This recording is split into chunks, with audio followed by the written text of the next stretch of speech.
just a quick light-hearted video about using ChatGPT, as someone may do if they wanted to learn a piece on the piano. They might just quickly think, oh, I can ask ChatGPT for some fingering tips. So I asked it about fur-release, this one. Because I thought, what's the worst that can happen with the fingering? It's very clearly just a 5-finger position. Or if you're not comfortable with 5 and 4, you might use some other fingers. But it's hard to go too far wrong. And anything that is pretending to be kind of human-like, may be able to spot that there is a certain way of playing this kind of thing. But we'll follow the instructions because maybe it knows better than I do. Let's just have a quick look. So thumb on the E, not what I would do, and backwards and forwards. Then it says 5 on the B. Interesting. Thumb on the D, 2 on the C, 3 on the A. And then it adds 2 random notes at the end. Lovely. So, a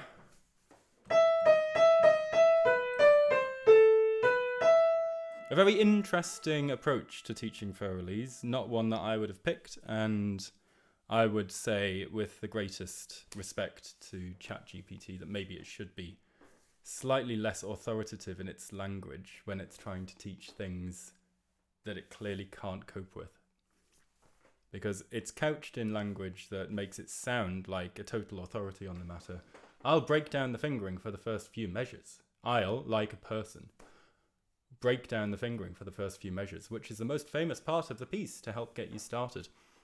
Now, I know it says at the bottom ChatGPT can make mistakes, but this is a pretty enormous mistake. Every single tip is a mistake. So I would just say be cautious.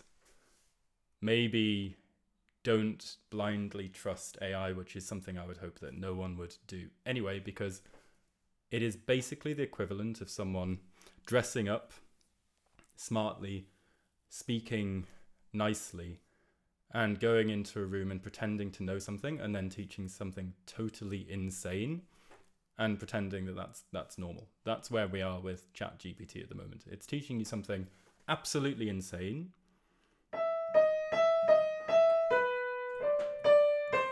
unworkable, not human in its approach at all, and pretending that it's a little friendly helper that can actually do this when it can't. So, just a bit of a kind of a public service announcement. Don't use ChatGPT to teach you something on the piano, and especially don't ask it for fingering because it probably can't do it, but it'll pretend that it can. All right, that's it.